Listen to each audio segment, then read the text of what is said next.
Dicen que el brillo del viejo Hollywood era tan intenso que podía cegar. Bajo los focos, entre los destellos de las cámaras y los perfumes caros, se escondían verdades que nunca debieron ser contadas. Detrás de cada sonrisa perfecta en la alfombra roja, había una invitación a un mundo donde las reglas se disolvían en el humo del cigarro y el murmullo de los brindis. Las mansiones en las colinas no eran simples hogares. Eran fortalezas de mármol y silencio, testigos de noches que el público jamás imaginó. Mientras los estudios predicaban moralidad en la pantalla, las estrellas aprendían a ocultar los secretos que habrían destruido sus carreras. Lo que ocurría tras las cortinas de terciopelo no figuraba en ningún contrato. Las invitaciones llegaban en sobres sin remitente, escritas con la discreción de quien sabe que el pecado necesita elegancia.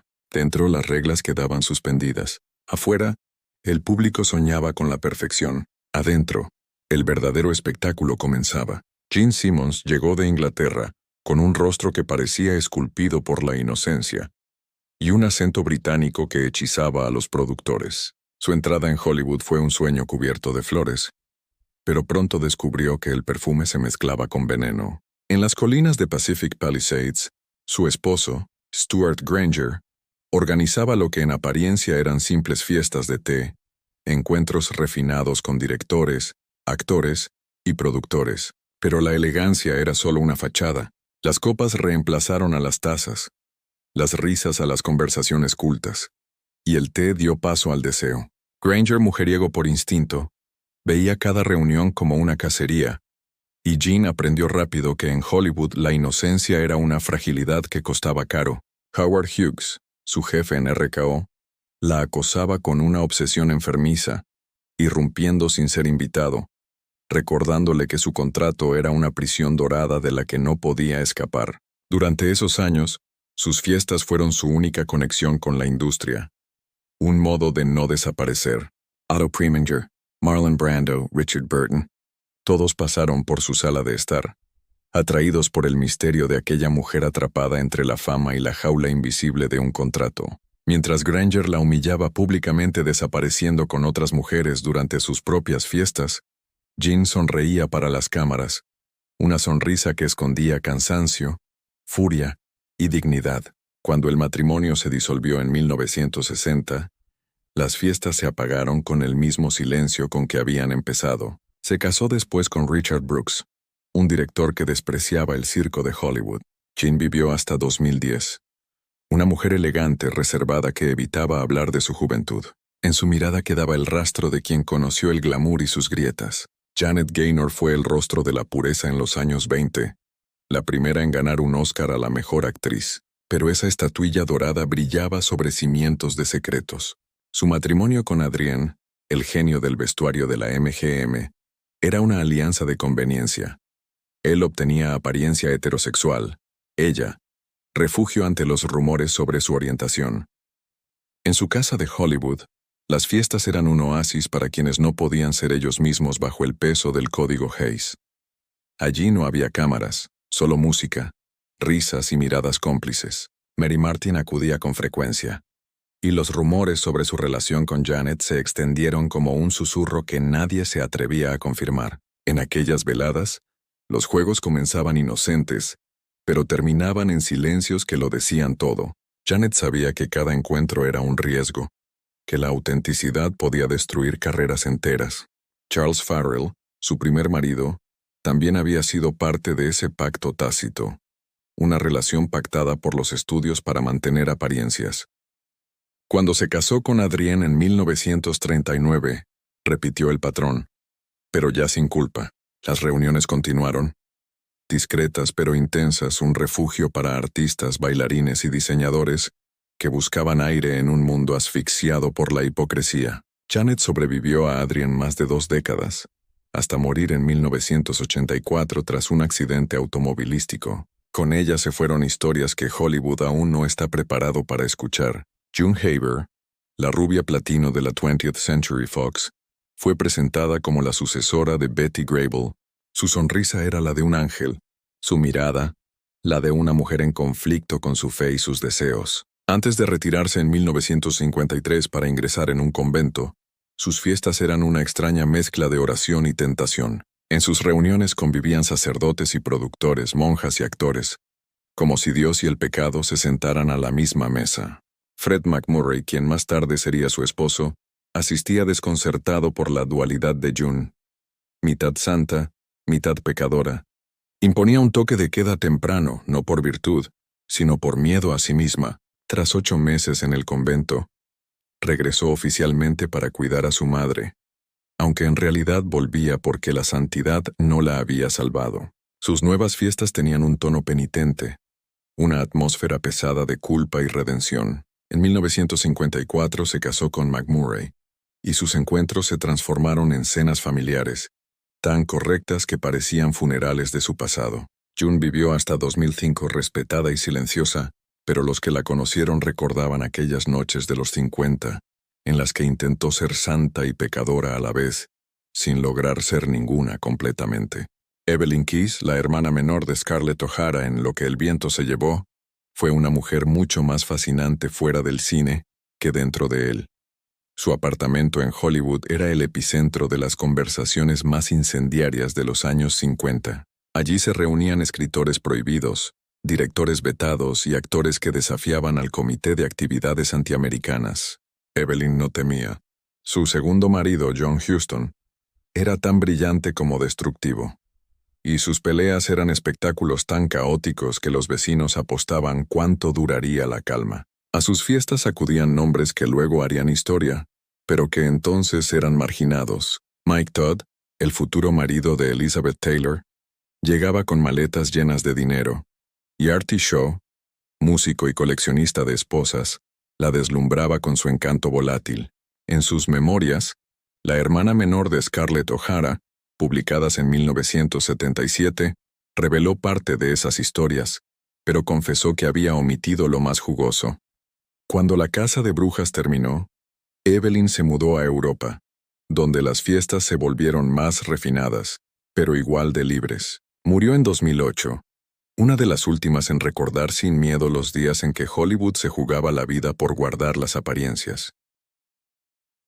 Rhonda Fleming fue la reina del Technicolor, la mujer de cabello rojo fuego que parecía hecha para los reflectores. Su belleza era casi irreal, una escultura viviente bajo las luces del estudio, pero detrás de esa imagen resplandeciente se escondía una vida tan intensa como solitaria. En Bel Air sus fiestas eran escenarios de un glamour que parecía no tener fin. Los invitados llegaban con trajes de gala, los fotógrafos esperaban afuera, y el champán corría como si nunca fuera a acabarse. 6 matrimonios contaban la historia de una mujer que buscaba en cada hombre algo que Hollywood le había arrebatado: autenticidad. Su primer esposo, el actor Tom Lane, era tan apuesto como imprudente. Sus celos y excesos con el alcohol convertían cada velada en una ruleta de emociones. Luego llegó Louis Morrill, un médico con dinero, respetable, aburrido, que transformó sus fiestas en cenas tediosas donde las risas sonaban ensayadas. En los años 60, Rhonda se convirtió al evangelismo. Muchos creyeron que con eso acabarían las fiestas, pero solo cambió el tono. Los actores fueron reemplazados por predicadores, el vino por zumo de uva, las conversaciones de vanidad por sermones disfrazados de confesión. Su tercer marido, Lang Jeffries, un actor italiano de mirada salvaje, la engañó sin pudor, y Rhonda decidió que su hogar sería un templo. Tras casarse con Bob Morgan, un doble de riesgo que perdió una pierna en un accidente de rodaje, sus reuniones se transformaron en eventos benéficos, reuniones piadosas donde las estrellas se mezclaban con la caridad. Murió en 2020, a los 97 años, habiendo sobrevivido a todos los amores, a todos los escándalos, a todos los que alguna vez intentaron definirla. Faith Domergue, otra creación de Howard Hughes, fue moldeada con precisión quirúrgica por la mente obsesiva del magnate. Hughes la descubrió, la convirtió en su proyecto personal y en su prisionera. Las fiestas que él organizaba en su nombre no eran suyas, eran espectáculos montados para alimentar su ego. Faith sonreía, ofrecía copas, fingía ser la anfitriona de su propio éxito mientras Hughes la observaba desde las sombras, tomando notas de cada palabra que pronunciaba. Cuando se casó con el director argentino Hugo Fregonese, ganó una libertad que no había conocido. Sus fiestas, ahora auténticas, mezclaban el calor latino con el cinismo hollywoodense. Los productores se confundían con músicos, los actores con diplomáticos, los brindis con secretos. Ya lejos de Hughes, Faith descubrió que no sabía quién era sin su control. En los años 60 se mudó a Europa, donde sus reuniones eran más pequeñas pero también más desesperadas. Pequeños teatros de nostalgia donde se repetía la misma escena una y otra vez. Regresó a California en los 70 y murió en 1999, recordada no por lo que fue, sino por haber sido el descubrimiento de Howard Hughes, una frase que la reducía a un pie de página en la historia del hombre que la había poseído incluso después de muerta. Marie Windsor fue la femme fatale del cine noir, una mujer de voz grave y sonrisa cansada, que entendía que el encanto era solo una máscara más.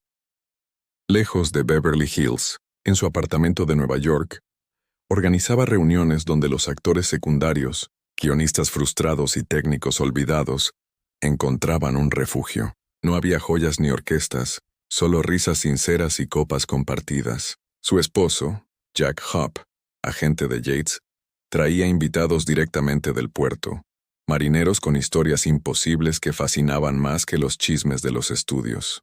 Un joven Stanley Kubrick asistió a una de esas reuniones durante el rodaje de Atraco Perfecto, sorprendido por la autenticidad del ambiente. Marie no tenía el brillo de las grandes estrellas, pero sí algo que Hollywood había perdido: calidez. Trabajó hasta pasados los 80, en televisión, cine, donde fuera. Su hogar seguía siendo un punto de encuentro para quienes la industria había olvidado. Cuando murió en 2008, pocos medios lo mencionaron, pero quienes la conocieron la recordaron como una mujer que jamás necesitó un reflector para brillar. Adele Jürgens fue la última de una especie en extinción, nacida del burlesque, con curvas que parecían dibujadas para el Technicolor. Nunca olvidó de dónde venía. En su casa de Sherman Oaks, las fiestas eran una explosión de color, ruido y desenfado. Su esposo, Glenn Langan, actor de películas de ciencia ficción baratas, compartía con ella un sentido del espectáculo sin pretensiones. Cada reunión tenía un tema distinto. Una noche de monstruos, otra de marcianos, otra de estrellas caídas. La prensa las despreciaba por vulgares, pero quienes asistían sabían que allí se respiraba libertad. No había jerarquías, no había apariencias, solo gente que quería divertirse. Una joven Marilyn Monroe, entonces apenas modelo, asistió a varias de esas fiestas, risueña, ingenua, sin saber que el mundo pronto la convertiría en mito.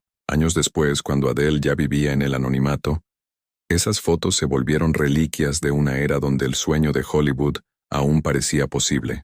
Murió en 2002 a los 82 años, sin fortuna ni titulares, pero con la satisfacción de haber sido auténtica en una ciudad que premiaba la falsedad. Hollywood construyó su imperio sobre mentiras bellamente presentadas y verdades cuidadosamente ocultas. Mientras los estudios vendían pureza y valores familiares, estas mujeres vivían entre luces y sombras, pagando el precio de existir sin máscara. Gene Simmons, Janet Gaynor, June Haver, Evelyn Keyes, Rhonda Fleming, Faith Domergue, Marie Windsor y Adele Jürgens. 8 nombres que desafiaron el mito de la perfección. 8 vidas que revelan que detrás de cada plano dorado hubo una historia manchada de deseo, dolor o redención. La próxima vez que veas una película clásica y te deslumbre su elegancia, recuerda que cuando las cámaras se apagaban, esas mismas estrellas se desmaquillaban frente a un espejo empañado, preguntándose quiénes eran realmente. Porque el verdadero Hollywood nunca estuvo en las películas que hicieron, sino en las vidas que vivieron cuando creían que nadie las veía. Y si disfrutas descubrir el lado oculto del Hollywood dorado, suscríbete y activa la campanita, porque aún quedan muchas historias que los estudios quisieron borrar,